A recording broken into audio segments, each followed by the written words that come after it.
জাতি সুদ খাচ্ছে, জাতি ঘুষ খাচ্ছে, জাতি রাস্তার টাকা পর্যন্ত মেরে খাচ্ছে। আমার ভাইয়েরা, আমাদের দেশে একজন জুতা চোর ধরা পড়লে তারে মানুষে সমানে কিলাই সমানে মারে, একজন ছাগল চোর ধরা পড়লে তারে মারে, ঠিক কিনা বলে? সামান্য কদু একটা চুরি করলে তারে সবাই মারে, কিন্তু কোটি কোটি টাকা এসি রুমের ভিতরে বসে 1 কোটি টাকার রাস্তা মুহূর্তের মধ্যে পকেটে ঢুকায় আছে না না? এগুলো হলো সবচেয়ে বড় চোর, বললেও কবিরা গুনাহ হবে। এগুলা চোর না ডাকাত? চোর নাকি ডাকাত? যেই মুহূর্তে রাস্তা করে, যেটা দিয়ে ডলে, হেটা কয় আমি রাস্তার মধ্যে থাকবো না, আমিও চলে যাই। কথা কোন টাকা?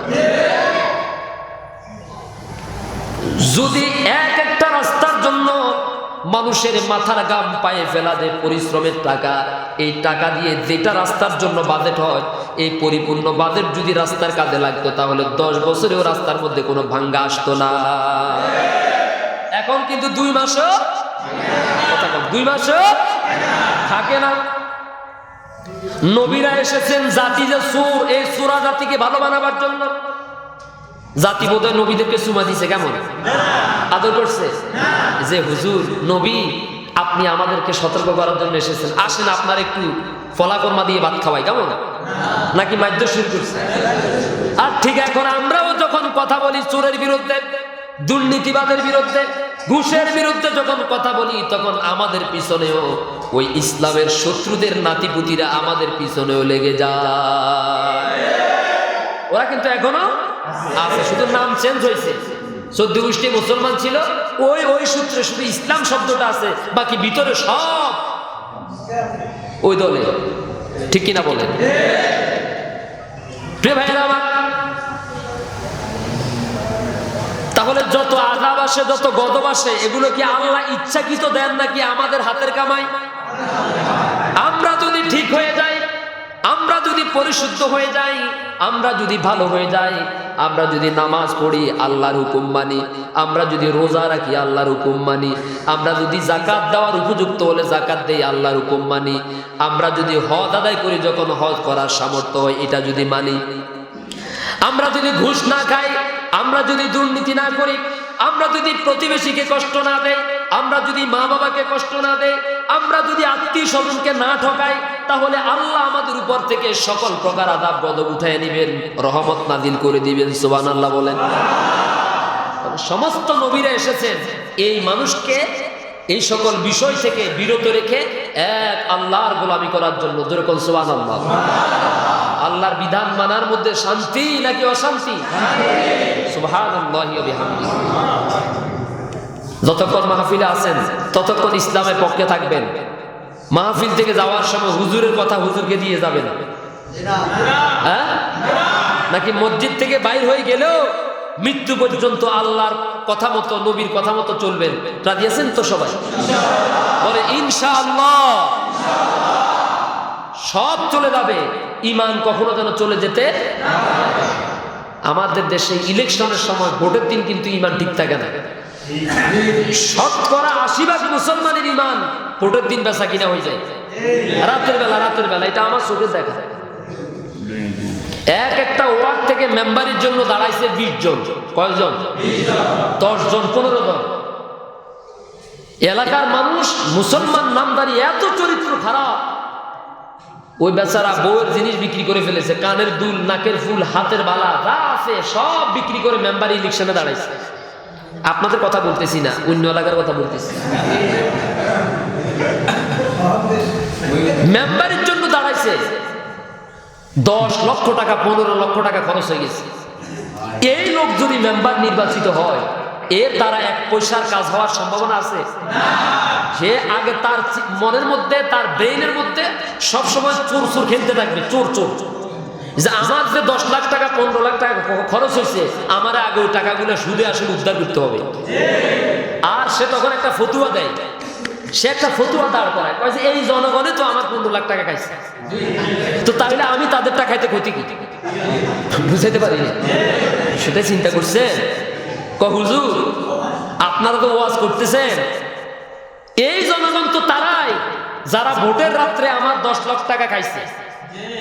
একটারে 1000 টাকার নোট, কসকসে নোট দিছি হুজুর, 2000 টাকা করে দিছি। আবার ভোট কেন্দ্রে ভোট কাটার জন্য সেখানেও টাকা দিচ্ছে, আছে না নাই? ওই পাকিস্তানের এদিকে ভোট কেন্দ্রে ভোট কাটে, কিন্তু বাংলাদেশে কাটে না। গত 3-4 দিন আগে লক্ষ্মীপুরে উপনির্বাচন হয়েছে। আমি তো নোয়াখালীতে, এখন আমার লক্ষ্মীপুর কলঙ্কিত হয়েছে যে এই খবরের কারণে। সেটা হলো এই, এক ব্যক্তি মাত্র 57 সেকেন্ডের মধ্যে 43 ভোট দিয়ে দিয়েছে। সুবহানাল্লাহ কোন? সুবহানাল্লাহ। আহারে যাত্রা 57 সেকেন্ডে, আরো জোরে কোন? 57 সেকেন্ডে 43 ভোট। কয়জন দিছে? আরো জোরে বলেন। আহারে সুরে, মানে কোন ক্রমেই যে সুস্থ হওয়া সম্ভব নয়, এটাই তার প্রমাণ। কোন ক্রমে সুস্থ হওয়ার সম্ভাবনা, এটাই তার প্রমাণ। হয়তো সাংবাদিকদের নজরে অথবা কেউ একজনের এক কেন্দ্র, যদি এক কেন্দ্রের এই অবস্থা হয়, তাহলে বাকি শত শত কেন্দ্রের কি অবস্থা? ধরা পড়ার পরে কয় হাতে শিবিরের কর্মী। দেখছেন? খাইলো মুসওয়ালার নাম পড়লো দাড়িওয়ালা। ওদের মতো উত্তম চরিত্র যাদের নাম বলা হলো, ওদের মতো আদর্শবান ছেলে, ওদের মতো সৎ চরিত্রবান ছেলে আলহামদুলিল্লাহ বাংলার জমিনে আর কেউ হতে পারে না। ওদেরকে দেওয়া হলো, কয় যে হ্যাঁ শিবিরের লোক। শিবিরের লোক বুঝি হ্যাঁ, তার পক্ষে 47 ভোট কাটছে। এটা কত হইল আমরা কোন? কত বড় ডাকাত, কত বড় জাহেল, কত বড় মিথ্যাবাদী। আমি যদি বলি সে যদি সত্যিকার অর্থে শিবিরের লোক হয়ে থাকে, তাহলে তার অনতিবিলম্বে লক্ষ্মীপুর সরকারি কলেজের সামনে ক্রস ফায়ার দেওয়া হোক। এরকম শিবিরের লোক আমাদের দরকার। কথা কন না কেন? আপনাকে আমার সাথে একমত নাকি দিব?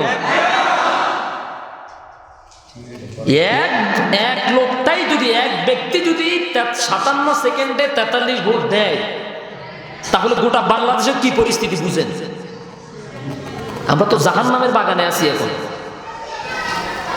আমরা কি ভালো আছি? মোটেই ভালো নাই। বাজারে যান, ভয়ঙ্কর পরিবেশ, ভয়ঙ্কর দশা। যে যার মতো করে বিক্রি করতেছে, কোনো জবাবদিহিতা নাই। এক জায়গায় 40 টাকা, আরেক জায়গায় 60 টাকা, এক জায়গায় 25 টাকা, আরেক জায়গায় 40 টাকা, একই জিনিস। আছে না নাই? কারণ আমাদের মাথার উপর যারা বসে আছে, তারা যদি সৎ হতো, আদর্শবান হতো, ইসলামওয়ালা হতো, কোরআনওয়ালা হতো, তাহলে পুরা দেশের মানুষগুলো এমনিতে আল্লাহওয়ালা হয়ে যেত। এটা আল্লাহর ওয়াদা। ভাইরা আমার, আমাদেরকে সতর্ক হওয়া লাগবে, সচেতন হন। ভোটের দিন আসলে, নির্বাচনের রাত্রে, আমি আমার নিজ চোখে দেখছি কি পেরেশান। মানে বলে আপনার একটা মেম্বার সাহেব তার নিজের একটা কার্ড দিয়ে যাচ্ছে খামের ভিতরে, রাত 3:30টার সময় হঠাৎ করে ঘরের দৌড়ের নিচ দিয়া, কোন দিক দিয়া? ঘরের দৌড় আছে না, দৌড়, এই দৌড়ের কাঠের নিচ দিয়ে আসতে একটা খাম। চাষি ঘরে আসেননি গো, ও ভাবি আসেননি গো। রাত 3:30টার সময় চাষি, কিরে আমার ভাতিজা প্রত্যেকে আসলে। ভাবি কয় আমার এত এই সারা রাত 3টার সময় আমার দেবর কেন আসলে? ভাবি একটু বাতিটা দেন না। ওই দৌড়ের নিচ দিয়ে খাম একটা ঢুকাই দিচ্ছে। কয় যে আগামীকাল সকাল, না বলে যে কয় এই খামের ভিতরে সব দেওয়া আছে, আর আমার কথা মনে রাখবেন, সকালবেলা ভোট কেন্দ্রে গেলে একটু আমার জন্য দোয়া করবেন, একটু খামটা ভালো করে খুলি দেখিয়েন, মানে ভিতরে টাকা আছে এই কথা। টাকার কথা তো ডাইরেক্ট বলতে পারে না। আবার কিছুক্ষণ পরে একজন আসলো ফজরের নামাজ আগে দিই, সারা রাত সন্ধ্যা থেকে হিয়া হাত্তা মাতলাইল ফজর, সারা রাত পুরো ওয়ার্ডের মধ্যে দৌড়াদৌড়ি। আবার একজনের সাথে আন্দারিয়া অন্ধকারে, একজনের সাথে একজনের ধাক্কাও খাই। দুই প্রার্থী মেম্বারের জন্য দাঁড়াইছে আর কি, দুইজনে বাগানের ভিতর দিয়ে দৌড়াদৌড়ি করতে যাই, একজন আরেকজনের সাথে বাড়ি গেছে। কিরে কই গেছ? কয় না এমনিতে। বুঝেন না বোধ? এক একটা মানুষ 10 জন দাঁড়াইছে, একজন প্রার্থীর 10 লাখ টাকা যদি খরচ হয়, এই টাকাগুলো নেওয়া, গ্রহণ করা, এটা কি বৈধ হয়েছে নাকি অবৈধ হয়েছে? এই টাকাগুলো যারা দিছে তারাও অবৈধ, আর যারা নিচে তারাও অবৈধ কাজ করেছে, ঠিক কিনা বলেন? আপনি দেখবেন আমাদের মানুষগুলো, আমরা ভালো না তো? আমাদের দেশে একজন আলেম দাঁড়াইছে, একজন ভালো মানুষ, শিক্ষিত মানুষ দাঁড়াইছে নির্বাচনে, দাঁড়াইলে সেই লোক তো টাকা দিতে পারে না, কারণ ও তো আর ডাইন বাম, সেই চেয়ারম্যান হোক মেম্বার হোক, সে তো অবৈধ পথে রোজগার করতে পারবে না। মা বাবার নেককার সন্তান, নেককার সন্তান, তো সে তো টাকা দিতে পারে না, শুধু দাঁড়ায় বলে যে আপনারা আমার যদি ভালো মনে করেন একটা ভোট দিয়ে আমি আপনাদেরকে টাকা পয়সা দিতে পারবো না। জনগণ ওয়াদা করলো, ঠিক এই ওয়াদা ভোটের রাত্রে গিয়ে ওয়াদাটা পরিবর্তন হয়ে গেল। মানুষ 1000 টাকার একটা কসকস নোট পায়া ওই আল্লাহর ভালো বান্দার কথা ভুলে গেল, আর ওই চোরদেরকে আমরা ভোটটা দিয়ে দিই। আছে না নেই? যার কারণে আমাদের রাস্তাঘাট আগেও যেমন এখনো আমাদের জন্য গম আসলে, চাইল আসলে এগুলো আমাদের কাছে আসে না, ওই ওখানে থেকে যায়। কারণ তার তো উদ্দেশ্য হচ্ছে আমার 15 লাখ টাকা উঠাইতে হবে আগে।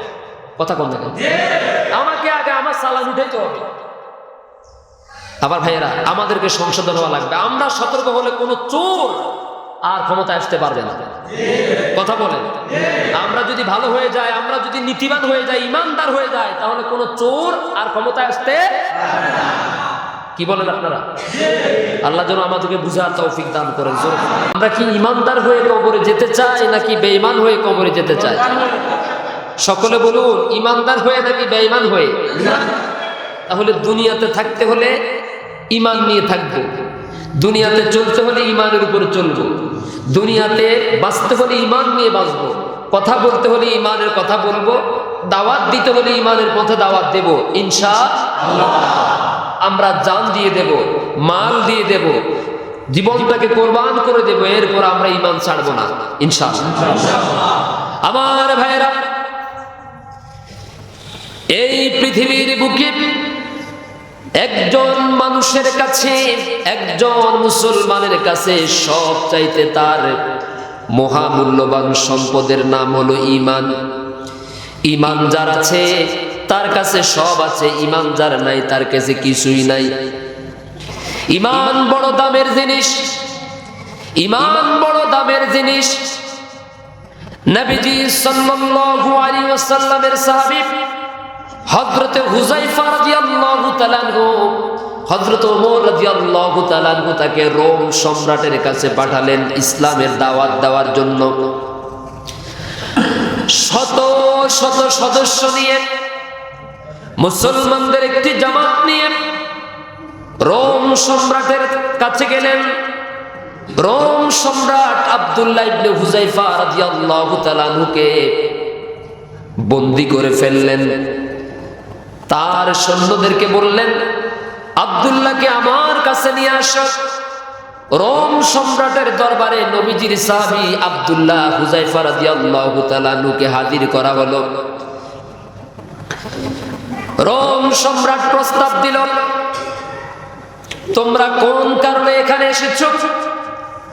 তিনি জবাব দিলেন, আমিরুল মুমিনিন ওমর ইবনুল খাত্তাব রাদিয়াল্লাহু তাআলা আনহু আমাদেরকে আপনার কাছে, আপনার দরবার ইসলামের দাওয়াত নিয়ে পাঠিয়েছেন, ইসলাম গ্রহণ করার জন্য, আপনাকে দাওয়াত দেওয়ার জন্য। রোম সম্রাট বলল, তোমাদের সাহস তো খুব অনেক বেড়ে গেছে।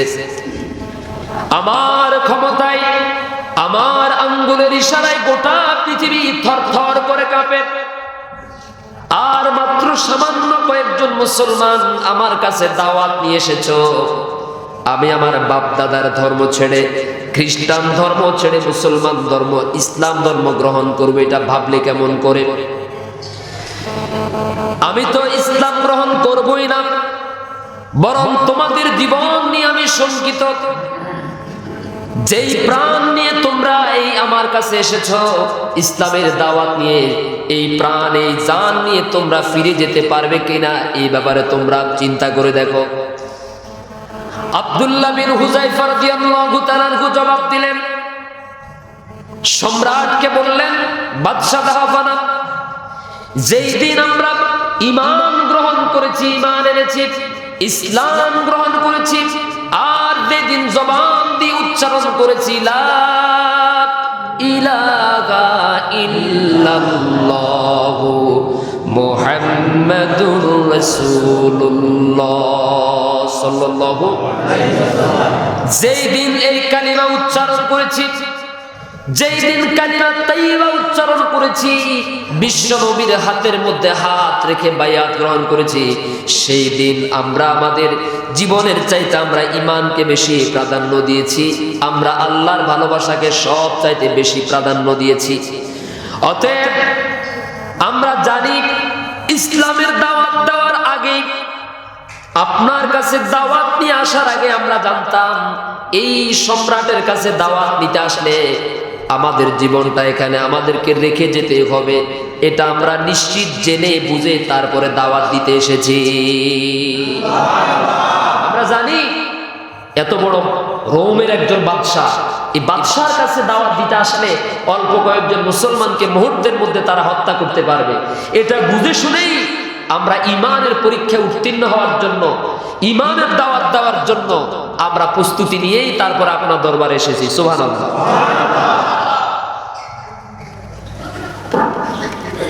রোম সম্রাট বললেন, রোম সম্রাট প্রস্তাব দিল, আব্দুল্লাহ তুমি তো বড়ই বুদ্ধিমান মনে হচ্ছে, তোমাকে বড় বিচক্ষণ মনে হচ্ছে, আমি তোমাকে কয়েকটি প্রস্তাব দিচ্ছি, যদি তুমি আমার প্রস্তাব গ্রহণ করো তাহলে আমি তোমাকে মুক্ত করে দেব। প্রস্তাব পেশ করা হলো, এক নম্বরে তুমি মুসলমান ধর্ম ইসলাম ধর্মটা ছেড়ে খ্রিস্টান ধর্ম গ্রহণ করলে আমি আমার রাজত্বের অর্ধেক অংশ তোমাকে মালিক বানাইয়া দেব। আমার ভাইরা খেয়াল করো, সাহাবায়ে কেরামদের ঈমান আর আমাদের ঈমান, সামান্য একটু চেয়ারের আশায়, সামান্য একটু ক্ষমতার লোভে মনে করেছে যে কাউকে জান্নাতের সার্টিফিকেট দিয়া দিলেই বাইতুল মুকাররমের ভবিষ্যতে খতিব হওয়া যাবে, মনে করেছে কাউকে জান্নাতি উপাধি দিতে পারলেই ভবিষ্যতে এমপি ইলেকশনের নমিনেশন পাওয়া যাবে। যদি প্রকৃত ইমানদার হতো তাহলে ওই সমাবেশে এই আলেম এই কথাও বলতো, হে দেশের বাদশা জাহাপানা, আপনি যে শত শত আলেমদেরকে মারছেন, শত শত মায়ের কোল খালি করছেন, হাজার হাজার ছোট্ট ছোট্ট মাসুম বাচ্চাদেরকে বাবার ডাক শোনা থেকে বঞ্চিত করতেছেন, অসংখ্য মানুষকে ফাঁসিতে ঝুলিয়ে হত্যা করেছেন ইসলামের কারণে, এই কাজগুলো হারাম করেছেন, এই কাজগুলো ঠিক করেন নাই, অতএব সংশোধন হয়ে যান, বন্দী মজলুম আলেমদেরকে মুক্ত করে দেন। এই কথা না বলে উল্টা সামান্য কিছু উৎকোচের কারণে, সামান্য কিছু পাওয়ার আশায়, ভবিষ্যতে বড় কোনো পদের লোভে এমন কথা বলেছে যে জান্নাতের সার্টিফিকেট দিয়ে দিয়েছে। ঠিক কিনা বলে? তার মানে ঈমানটা কত দুর্বল, এদের ঈমান একেবারেই হালকা। যদিও বড় আলেম, কিন্তু আল্লাহর খাতায় এরা বড় আলেম নয়, এরা হলো বড় চাটুকার। আমার ভাইয়েরা, হযরত আব্দুল্লাহ বিন হুযায়ফা রাদিয়াল্লাহু তাআলা বাদশার মুখের উপরে জবাব দিয়ে দিলেন, আপনার রাজত্বের অর্ধেক নয়, পুরা রাজত্বের বাদশাহী আর মালিকানা আমাকে বানায়া দিলেও আল্লাহর কসম আমি আমার ঈমান ছাড়ব না। এই যে কথাগুলো বলছি, শুধু সুবহানাল্লাহ আলহামদুলিল্লাহ মসজিদের ভিতরে থাকবে নাকি এখান থেকে আমাদেরকে শিক্ষা নেওয়া লাগবে? আপনারা মানুষ কম হয়েছেন, কোনো আফসোস নাই, বরং আমি মনে করি মানুষ কম হইলে ক্লাস করতে সুবিধা লাগে। ঠিক কিনা বলেন? একটা ক্লাসে যদি ছাত্র 200-300 ছাত্র হয়, শিক্ষক যদি একজন হয়, সেখানে কিন্তু মানসম্মত পড়ালেখা, পড়া দেয়া আর নেওয়া কয়েক ঘন্টা সময় লাগবে। ঠিক কিনা বলেন? আর একটা সমাজকে পরিবর্তন করার জন্য 2-3 হাজার মানুষ লাগবে না, এই কয়েকজন হইলে যথেষ্ট। আলহামদুলিল্লাহ। ঈমানের কথা বলছি, ঈমান কত দামি দেখেন, ঈমান বাঁচাতে গিয়ে কি কষ্ট করেছে। রোম সম্রাট প্রস্তাব দিল, হে আল্লাহর নবীর সাহাবী, যদি তুমি ইসলাম ছাড়ো, খ্রিস্টান ধর্ম গ্রহণ করো, তাহলে আমি তোমাকে দ্বিতীয়বার প্রস্তাব দিচ্ছি, আমি আমার ক্ষমতার অংশ তোমাকে দিয়ে দেব, তারপরে ইসলাম ছাড়ো, ঈমান ছাড়ো। হযরতে আব্দুল্লাহ বিন হুযায়ফা রাদিয়াল্লাহু তাআলা জবাব দিলেন, সম্রাট, আপনার ক্ষমতার অর্ধেক নয়, গোটা রাজত্বের পুরা দায়িত্ব আমাকে দিলেও একটা মুহূর্তের জন্য আমি ঈমান ছাড়বো না, ইসলাম ছাড়বো না। রোম সম্রাট লক্ষ্য করলেন, সোজা আঙ্গুলে ঘি উঠবে না, আঙ্গুল বাঁকা করা লাগবে। সৈন্যদেরকে বলল, ওরে বেঁধে ফেলো। বেঁধে ফেলা হলো, হাত বাঁধা হলো, পা বাঁধা হলো, শুলের মধ্যে ছড়ানো হলো। একটু পরে তীর নিক্ষেপ করে তাকে শহীদ করে দেওয়া হবে, দুনিয়া থেকে বিদায় করে দেওয়া হবে। তার মুখের মধ্যে কোনো, তার চোখের মধ্যে, তার চেহারার মধ্যে কোনো হতাশার কোনো ছাপ নাই, কোনো গ্লানি নাই। স্বাভাবিক অবস্থায় তিনি দাঁড়িয়ে আছেন, স্বাভাবিক অবস্থায়। রোম সম্রাট তার সৈন্যদেরকে নির্দেশ দিল, আব্দুল্লাহ হুযায়ফার সাথে যে সমস্ত সৈন্যরা এসেছে মুসলমান, ওদের কয়েকজনকে হাত পা বেঁধে বড় ডেকচির মধ্যে তেল ঢেলে সেই তেলগুলোকে টকবক করে উতরাইয়া সেগুলোকে গরম করে ওই তেলওয়ালা ডেকচির ভিতরে তাকে ছেড়ে দাও। আবার ভাইয়েরা, আগুন জ্বালানো হলো, চুলার উপরে ডেকচি বসানো হলো, সেই ডেকচি অথবা পাতিলের মধ্যে তেল ঢালা হলো। তেলগুলো যখন টকবক করে উতরাচ্ছে, আল্লাহ নবীজির দুইজন সাহাবী, দুইজন ইমানদারকে হাত পা বেঁধে তারা সেই তেলের মধ্যে ছেড়ে দিল। মুহূর্তের মধ্যে ওই পাতিলের মধ্যে ছেড়ে দিতে দেরি হয়েছে। ছেড়ে দেওয়ার সঙ্গে সঙ্গে দেহ থেকে, হাড্ডি থেকে গোশতগুলো আলাদা হয়ে গেল। গোশতগুলো গুণা হয়ে এক জায়গায় ভাসতে লাগলো, আর হাড্ডিগুলো আরেক জায়গায় ভাসা আরম্ভ হয়ে গেল। এরপরে বলা হলো, আব্দুল্লাহ, তোমার চোখের সামনে তোমার দুইজন ভাইকে, দুইজন ইমানদারকে হত্যা করা হলো, গরম তেলের মধ্যে ছেড়ে দেওয়া হলো। যদি তুমি ফিরে না আসো তাহলে তোমাকেও একইভাবে ছেড়ে দেওয়া হবে। হযরতে আব্দুল্লাহ বিন হুযায়ফা রাদিয়াল্লাহু তাআলা আনহু হাসলেন। আব্দুল্লাহ বিন হুযায়ফা রাদিয়াল্লাহু তাআলা আনহু বললেন, আব্দুল্লাহ বিন হুযায়ফা রাদিয়াল্লাহু তাআলা আনহু কান্না শুরু করলেন। দুই চোখের কোনা বেয়ে টপ টপ করে পানি পড়া শুরু হয়ে গেছে। সম্রাট চিন্তা করল, যেহেতু চোখ থেকে পানি পড়ছে, কান্নাকাটি করছে, বোধহয় আমার প্রস্তাব এবার রাজি হবে, মনটা বোধহয় নরম হয়েছে। তোমরা তার হাতের বাঁধ খুলে দাও, পায়ের বাঁধ খুলে দাও। সম্রাটের সামনে যখন নিয়ে যাওয়া হলো, সম্রাট জিজ্ঞেস করলো, তোমার চোখের কোণার মধ্যে যেহেতু পানি দেখা যায়, তার মানে তোমার মনটা নরম হয়ে গেছে, তুমি আমার প্রস্তাবে রাজি হবে? আব্দুল্লাহ বিন হুযায়ফা রাদিয়াল্লাহু তাআলা বললেন, না, আল্লাহর কসম, সেই জন্য আমি কাঁদি না যেটা তুমি মনে করেছো। ও সম্রাট, তুমি যেটা মনে করেছো সেই জন্য আমি কাঁদি না। তাহলে কেন কাঁদো? আমি কাঁদি এই জন্য, আল্লাহ তো আমি আব্দুল্লাহকে একটা মাত্র জীবন দান করেছেন, একটাই মাত্র জীবন আমাকে দান করেছেন। যদি আল্লাহ আমাকে 1000 বার জীবিত হওয়ার সুযোগ দিতেন, তাহলে আমি আল্লাহর দ্বীনের জন্য, ঈমান বাঁচাবার জন্য, আমার সামনে আমার যে দুইজন ভাই শাহাদাত বরণ করেছেন, আমিও সেই ঈমানের পথে 1000 বার আমার জীবনটাকে দিয়ে দিতাম। কিন্তু আল্লাহ তো আমাকে জীবন দিয়েছেন কয়টা? কাঁদতেছি এই জন্য, চোখ থেকে পানি পড়ে এই কারণে। একটাবার আল্লাহ আমাকে জীবন দিয়েছেন, যদি একবার জীবন না দিয়ে 1000 বার আমাকে জীবন দিতেন, তাহলে আল্লাহর দ্বীনের জন্য, ঈমান বাঁচাবার জন্য 1000 বার তেলের মধ্যে ডুবে, 1000 বার শহীদ হয়ে আবার 1000 বার আমি জীবিত হতাম। আমার ভাইয়েরা, তার মানে একজন মুসলমানের কাছে, একজন ইমানদারের কাছে সবচাইতে দামি হলো কি? ঈমান। একজন ইমানদারের কাছে, মুসলমানের কাছে সবচাইতে দামি হলো তার ঈমান।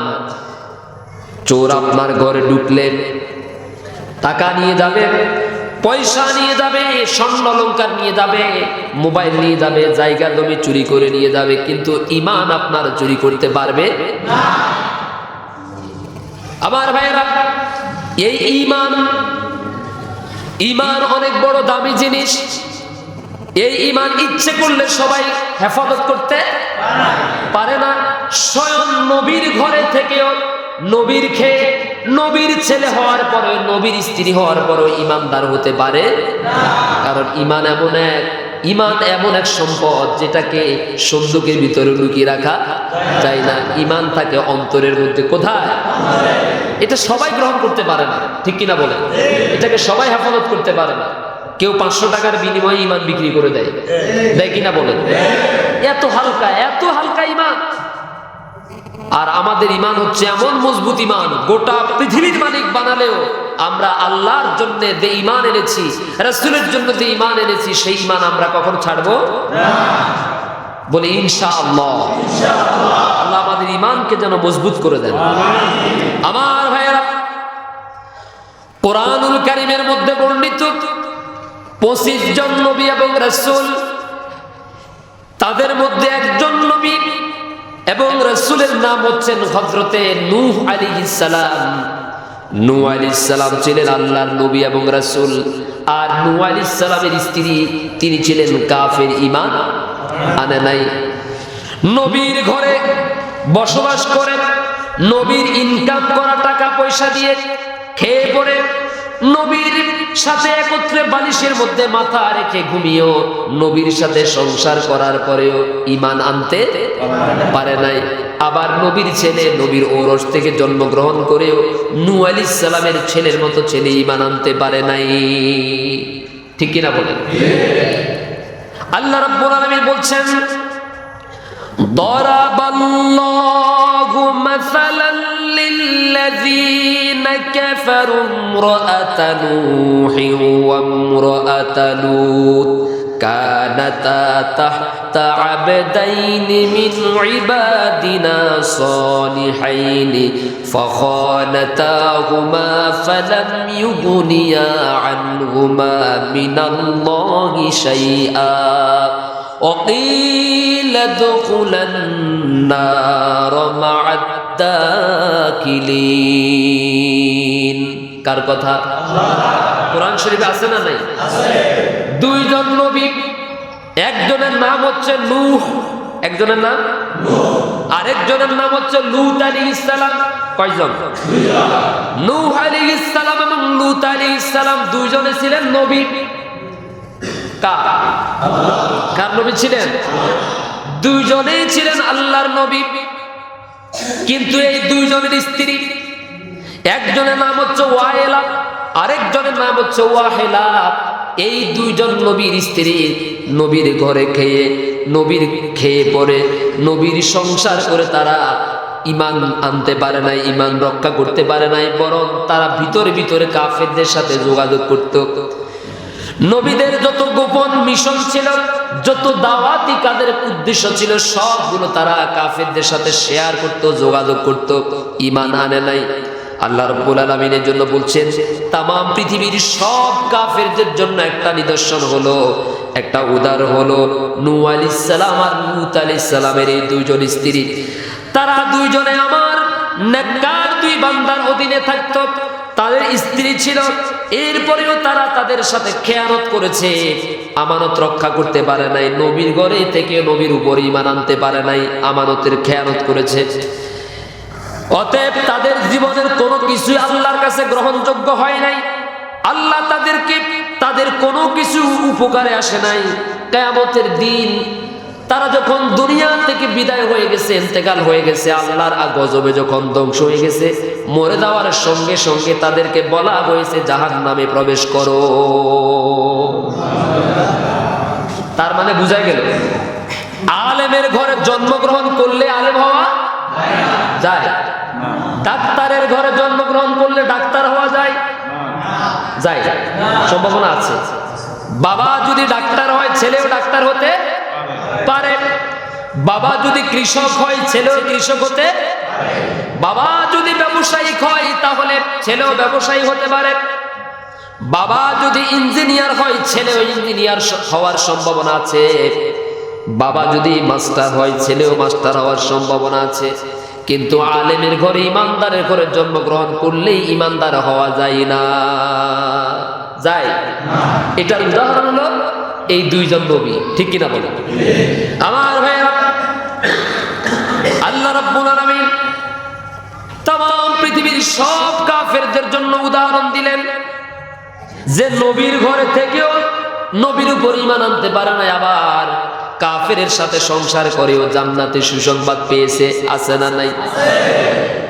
অদরাবাল্লাহু মাসালান লিল্লাযীনা আমানু ইমরাআতা ফিরআউন ইয ক্বালাত রাব্বি ইবনি লি ইনদাকা বাইতান ফিল জান্নাতি ওয়া নাজ্জিনি মিন ফিরআউনা ওয়া আমালিহি ওয়া নাজ্জিনি মিনাল কওমিজ যালিমিন। কার কথা? আল্লাহ। तमाम পৃথিবীর সমস্ত ঈমানদারদের জন্য আল্লাহ রাব্বুল আলামিন একটা উদাহরণ পেশ করলেন ফেরাউনের স্ত্রী আসিয়াকে। সুবহানাল্লাহ। ফেরাউন ছিল কাফের, কি ছিল? কাফের। স্ত্রী ছিলেন মুমিনা ঈমানদার। আর লূত আলাইহিস সালাম, নূহ আলাইহিস সালাম দুইজনে ছিলেন ঈমানদার, কিন্তু তাদের স্ত্রী ছিলেন কাফের। নূহ আলাইহিস সালাম ছিলেন আল্লাহর নবী, কিন্তু তার ছেলে কেনান ছিল কাফের। আর এইদিকে ফেরাউন ছিল কাফের, কিন্তু তার স্ত্রী মুমিনা ঈমানদার। সুবহানাল্লাহ। তার মানে ঈমান এমন একটা জিনিস, আল্লাহ যদি আপনার প্রতি করুণা করেন, দয়া করেন, তাহলে কাফেরের ঘরের থেকেও ঈমানকে বাঁচানো যায়, রক্ষা করা যায়, ঠিক কিনা বলেন? আজকে আমরা কথা বলবো হযরত নূহ আলাইহিস সালামের জীবন থেকে কিছু কথা, সকলে বলি ইনশাআল্লাহ। আমার বন্ধুগণ, হযরত নূহ আলাইহিস সালাম কি আল্লাহ রাব্বুল আলামিন পাঠালেন আদম আলাইহিস সালামের পরে, যাকে দ্বিতীয় আদম বলা হয়, আদমে সানি। আল্লাহ রাব্বুল আলামিন তার সম্পর্কে বলেন, ওয়ালাকাদ আরসালনা নূহান ইলা কওমিহি فقال يا قوم اعبدوا الله ما لكم من إله غيره إني أخاف عليكم عذاب يوم عظيم। আল্লাহ বলছেন, আর আমি নূহ আলাইহিস সালামকে পাঠিয়েছিলাম তার সম্প্রদায়ের কাছে, প্রত্যেক যুগে প্রত্যেক জাতির কাছে, প্রত্যেক দেশে প্রত্যেক সম্প্রদায়ের কাছে আল্লাহ তাআলা ভীতি প্রদর্শন করার জন্য নবী এবং রাসূলদেরকে পাঠিয়েছেন। সুবহানাল্লাহ। যাতে করে কোন জাতি, কোন ব্যক্তি, কোন কওম, কোন গোষ্ঠী কিয়ামতের দিন আল্লাহর কাছে এই কথা বলতে না পারে যে আল্লাহ, আমি তো ইসলামের দাওয়াত পাই নাই, আমি তো হকের দাওয়াত পাই নাই, সত্যের দাওয়াত পাই নাই, আলোর দাওয়াত পাই নাই, জান্নাতের সুসংবাদ পাই নাই, এই কথা যেন কেউ বলতে না পারে। এজন্য আল্লাহ রাব্বুল আলামিন বলছেন, ওয়ালাকাদ বা'আসনা ফি কুল্লি উম্মাতির রাসূলা। আবার বলেছেন, ওয়া ইম মিন উম্মাতিন ইল্লা খালা ফিহা নাযীর। এমন কোন দেশ নাই, এমন কোন জনপদ নাই যেই জনপদের কাছে, যেই জাতির কাছে আমি আল্লাহ তাআলা ভীতি প্রদর্শনকারী অথবা রাসূল পাঠাই নাই। সুবহানাল্লাহ। প্রত্যেক জাতির কাছে বার্তাবাহক পাঠিয়েছিলাম। আপনারা বলবেন, হুজুর আমাদের বাংলাদেশে তো কোনো নবী রাসূল আমরা দেখি নাই। আল্লাহ তো বলেছেন রাসূল পাঠাইছেন। রাসূল শব্দের অর্থ হলো বার্তাবাহক। নবীদের যে আশার ধারাবাহিকতা, সেটা মুহাম্মদ সাল্লাল্লাহু আলাইহি সাল্লামের মাধ্যমে আল্লাহ তাআলা খতম করে দিয়েছেন। নবীরা দুনিয়া থেকে চলে গেছেন, নবীদের ওয়ারিস হিসাবে, প্রতিনিধি হিসাবে এখন জমিনের বুকে আছেন ওলামায়ে কেরাম। সুবহানাল্লাহ বলেন। নবীরা এই দাওয়াত দিতে গিয়ে যেমন মাইর খেয়েছেন, ঠিক তেমনি ভাবে আমাদের কাছেও যারা হকপন্থী আলেম দাওয়াত দিতে এসেছেন, আল্লাহর কোরআনের তাফসীর ব্যাখ্যা করার জন্য এসেছেন, ঠিক নবীদের উপর যেমন নির্যাতন, জুলুম, মাইর এসেছে, ওই আলেমদের উপরেও ঠিক তেমন করে মাইর এসেছে, ঠিক কিনা বলেন? নবীদের জীবন আদর্শের সাথে নবীদের দাওয়াতি কাজের সাথে যে আলেমদের দাওয়াতি কাজের মিল পাওয়া যাবে, অত্যাচার নির্যাতনের মিল পাওয়া যাবে, ওরাই হচ্ছে প্রকৃত হকপন্থী আলেম। সুবহানাল্লাহ। কিন্তু জালিমদের সময় আপনি যদি সুবিধা পান, জালিমদের সময় আপনি যদি উৎকোচ পান, আপনাকে যদি মারহাবা বাহবা দেওয়া হয় আর আপনি যদি তেল মারেন, চাটুকার করেন, তার মানে আপনি নবীদের দলের লোক হতে পারেন নাই। ঠিক কিনা বলেন? কোনো সন্দেহ নাই এই সমস্ত আলেম আর আব্দুল্লাহ ইবনে উবাইর মধ্যে কোনো পার্থক্য আছে? আছে কোনো পার্থক্য? কোনো সন্দেহ নাই। আমার বন্ধুগণ, আমাদের কাছেও একজন ভীতি প্রদর্শনকারী এসেছেন, আমাদের কাছেও একজন ভীতি প্রদর্শনকারী এসেছিলেন। কিন্তু আমরা ঠিক নবীদের মতো করে, কাফেররা যেমন নবীদেরকে দেশ থেকে দেশান্তরিত করে দিয়েছে, নির্বাসনে পাঠিয়েছে, নির্যাতন করেছে, জুলুম করেছে, আমাদের সেই সতর্ককারীর উপরে এভাবে জুলুম করা হয়েছে। মিলেনি? মিলে? কি চমৎকার মিল, অপূর্ব মিল।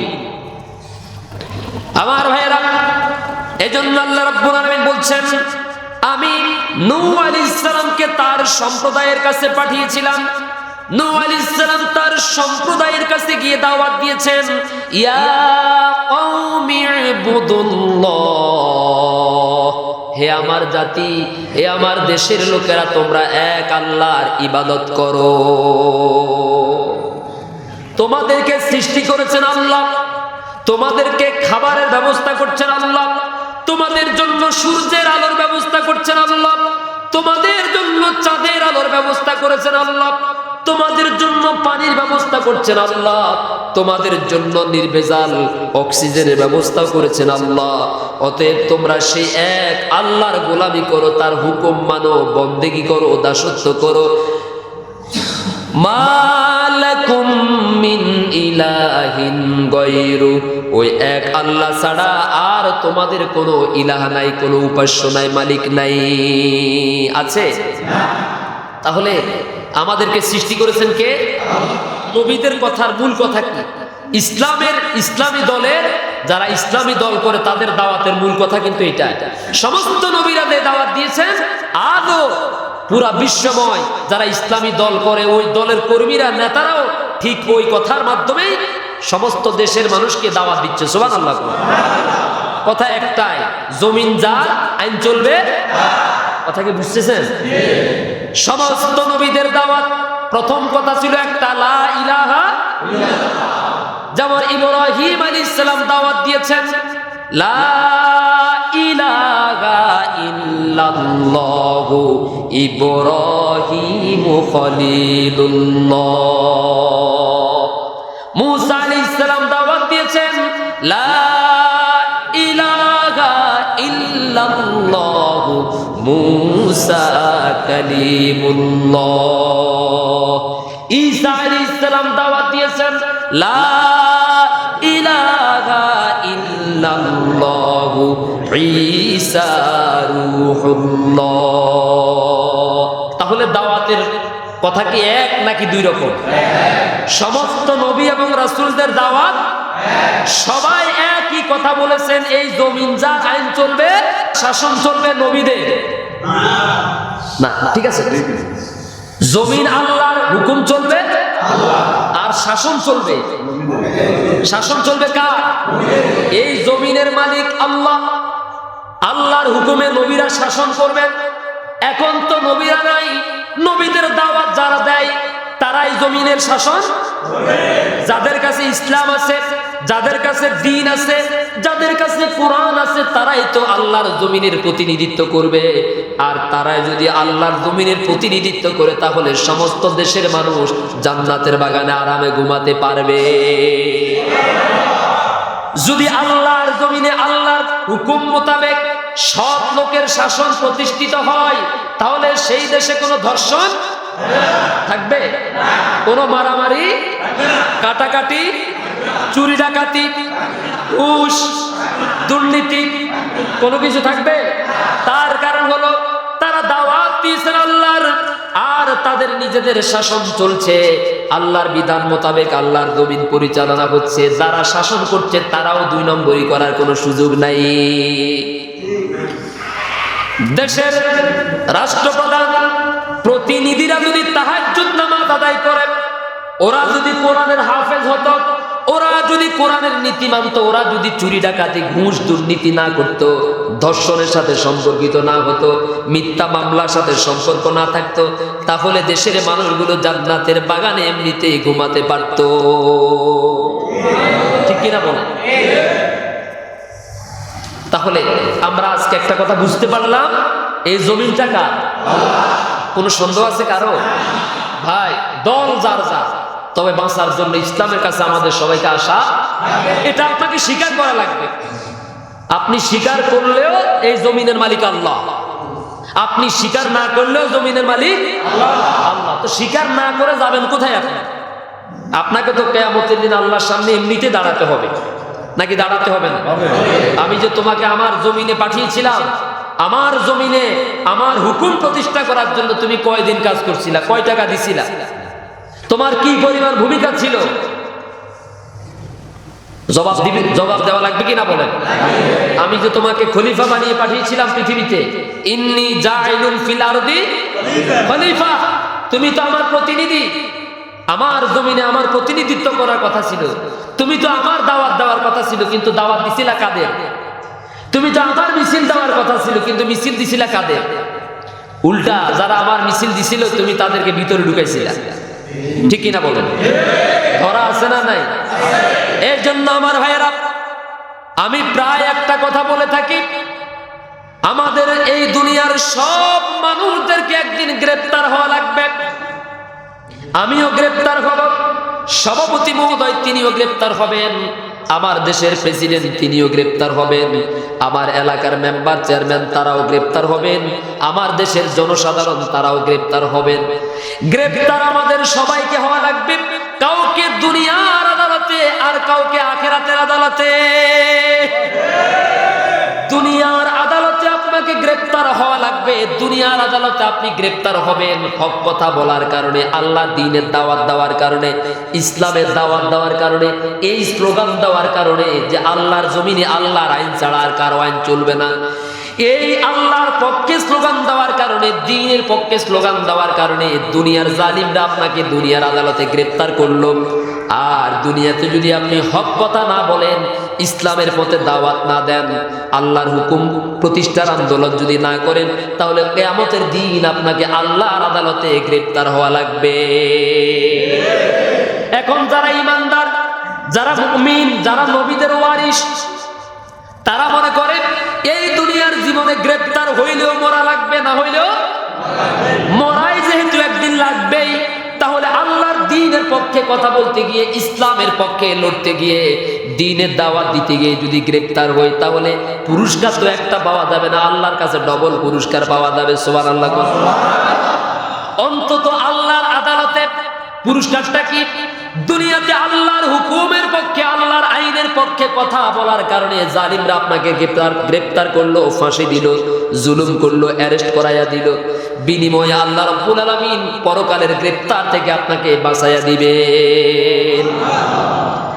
ও আমার গোলাম, ও আমার বান্দা বান্দি, আমার দ্বীনের জন্য গ্রেপ্তার হয়েছে দুনিয়াতে, আজ তোমার কোনো গ্রেপ্তার নাই।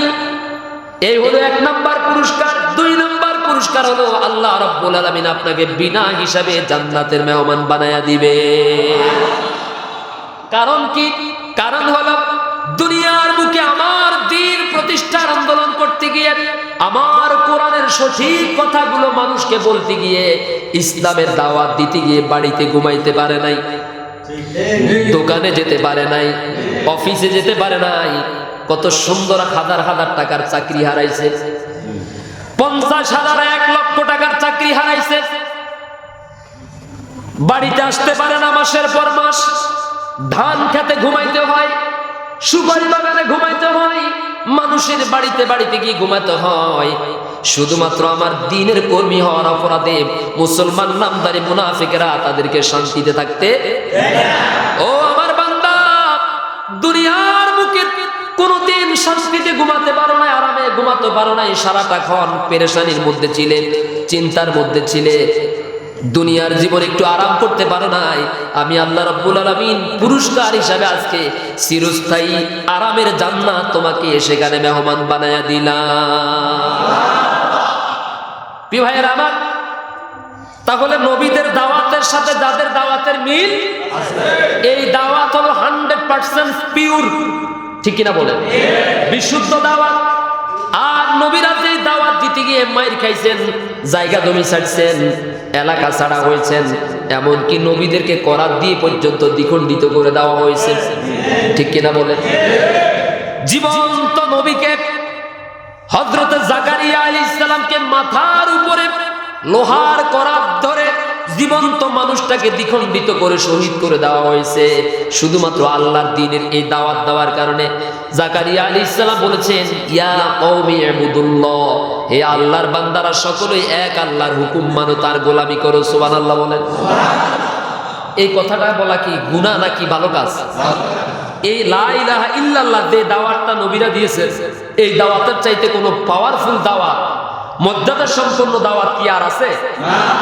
এই দাওয়াত দেওয়ার পরে জালিমরা জীবন্ত নবীদেরকে মাথার মধ্যে লোহার করাত ধরে হত্যা করেছে।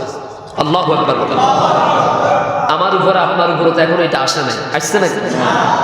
আপনারা শুধু কেউ যদি একটু ধমক দেয়, কোথাও যদি দেখে যে পুলিশ দুইটা দাঁড়ায় রয়েছে, দিছে কোনা কেন্না দৌড়, ঠিক কিনা বলেন? ওরে বাবা, এরকম ডরেন না, এরকম ভয় পেন না, মানুষ কি ইসলামের জন্য কাজ করতে পারবে? না।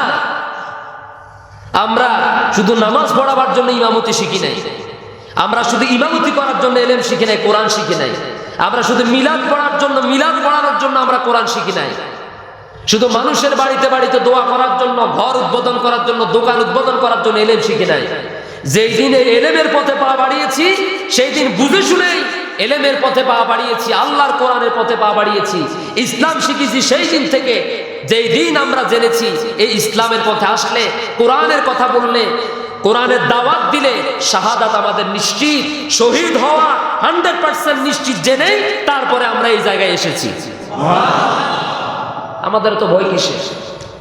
দেখেন না ফিলিস্তিনে ইহুদিরা মারতেছে, ওরা অস্ত্র তাক করে ছোট্ট ছোট বাচ্চাদের দিকে অস্ত্র তাক করে রেখেছে, পাখির মতো গুলি করে হত্যা করছে। এরপরও 8 বছরের 10 বছরের ছোট্ট বাচ্চা মানুষ দেখেন নাই, হাতের মধ্যে ছোট্ট একটা পাথরের টুকরা, ওরা করতেছে গুলি। ভয় তো দূরের কথা, পালিয়ে যাওয়া তো দূরের কথা, এই পাথর নিয়ে ইহুদিদেরকে পিছনে সরাই দিতেছে। আপনারা বিষয়টা খেয়াল করেছেন বিভিন্ন ভিডিওতে, একটা ছোট্ট বাচ্চাকে ইহুদিরা যে পরিমাণ ভয় পায়, আল্লাহু আকবার বলে, ছোট্ট একটা বাচ্চা পাথর নিয়ে সামনে এগিয়ে যাচ্ছে আল্লাহু আকবার বলে, আর 3-4 জন ইহুদি অস্ত্র শস্ত্রে সজ্জিত, ওরা পিছনের দিকে পালাই যাইতেছে, ওরা পিছন দিকে পালাচ্ছে। আল্লাহু আকবার বলবেন। তাহলে ঈমান হচ্ছে সবচাইতে দামি। ঈমান থাকলে আপনি একাই, একজন হলেও, সংখ্যায় যদি একজন হন, আপনার এই পরিপূর্ণ ঈমানের কারণে 100 জন জালিম আপনাকে ভয় পাবে, ঠিক কিনা বলেন? এলাকাতে যদি 10 জন ঈমানদার থাকে পরিপূর্ণ, তাহলে কিন্তু 1000 মুনাফিক আপনার কোনো ক্ষতি করতে পারবে না, ওরা আপনাকে ভয় পাবে, ঠিক নয় কি? আমার বন্ধুগণ, হযরত নূহ আলাইহিস সালাম এবার বললেন, ইন্নী আখাফু আলাইকুম আযাব ইয়াউমিন আযীম। নূহ আলাইহিস সালাম বললেন, হে আমার জাতি, আমি তোমাদের উপরে এক মহা আযাবের আশঙ্কা করি। যদি তোমরা আল্লাহর বিধান না মানো, যদি তোমরা আল্লাহর হুকুম না মানো, তাহলে যেই কোনো মুহূর্তে আল্লাহর আযাব তোমাদের উপর আসছিল কিনা? নূহ আলাইহিস সালামের জাতির উপরে আযাব আসছিল কিনা? আমাদের উপর তো আযাব গজব আসে না নাকি? আসে না? এই যে আইলা বলেন, লাইলা বলেন, মৌসুমী বলেন, সুনামি বলেন, হামুন বলেন, ফামুন বলেন, করোনা বলেন, অরোনা বলেন, এই যে কত নামে বেনামে যত আযাব গজব আসতেছে, এগুলো সব হচ্ছে আল্লাহর আইন না মানার কারণে। আল্লাহ যা না করতে বলেছেন, এই দেশের জনপদের মানুষেরা সম্পূর্ণ তার উল্টা পথে চলতেছে। নাকি আমি 2 লাইন বাড়ায় বলছি? আল্লাহ বলেছেন, নারী এবং পুরুষদেরকে পর্দা করার জন্য, কি করার জন্য? পর্দা করার জন্য। কিন্তু আমরা আল্লাহ প্রদত্ত বিধান পর্দা বাদ দিয়ে উলঙ্গপনাকে পছন্দ করি বেশি। খুদ একজন রাষ্ট্রপ্রধান যদি বলেন হাত মোজা, পা মোজা, বোরকা লাগাইলে এগুলাকে ট্যাটো মেটো বলে, তিরস্কার করে, বৎসনা করে কিনা বলেন? অবাক লাগে যখন বলে যে কি আবার ট্যাটো মেটো, হাত মোজা নাকি ট্যাটো মেটো, বোরকাকে তো কটাক্ষ করতেছে, বোরকাকে কটাক্ষ করতেছে। আর যখন মক্কায় যায়, মদিনায় যায়, ওই একই ব্যক্তি যিনি বোরকাকে কটাক্ষ করেছেন, হাত মোজা, পা মোজাকে কটাক্ষ করেছেন, পর্দা করাকে কটাক্ষ করে দিয়েছেন, সেই ব্যক্তি যখন মক্কা মদিনায় যায় তখন বিশ্বের কোটি কোটি মুসলমানদেরকে প্রতারিত করার জন্য, ধোঁকাবাজি করার জন্য ওই একই ব্যক্তি নিজে আবার বোরকা পরে তারপরে মক্কা মদিনায় হজ করতে যায়। হজের মৌসুমে মাথার মধ্যে পট্টি বাঁধে, নির্বাচন ঘরে আসলে হাতের মধ্যে তাসবিহ ছোড়া নাই, মাঝে মাঝে কোরআন তেলাওয়াত করে। আমি তো মনে করি কোরআন তেলাওয়াত করে না, বরং কোরআনের কোন আয়াতের মধ্যে ওই আয়াতটা খোঁজ করতেছে যে আয়াতের মধ্যে হুজুরদেরকে ফাঁসি দেওয়া যাবে। আমার বন্ধুগণ, আল্লাহ বলেছেন সুদ খাওয়া হারাম, আমরা সুদকে আরাম বানায় নিয়েছি। কথা কম দেখুন, আল্লাহ বলেছেন ঘুষ খাওয়া হারাম, দুর্নীতি করা হারাম, আমরা এটাকে আরাম বানায় নিয়েছি। এক কথায় আল্লাহ যা যা করতে আমাদেরকে নিষেধ করেছেন আমরা সম্পূর্ণ তার বিপরীতে চলি, যেমনটা চলেছেন নবীদের আগের উম্মতেরা, ঠিক কিনা বলেন? নবীরা তো তার উম্মতদেরকে এই সকল অপকর্ম করার কারণে তাদেরকে ভয় প্রদর্শন করত, কিন্তু আমাদেরকে ভয় দেখাবার জন্য এখন তো কোনো নবী রাসূল আসবে না, আসবে নাকি?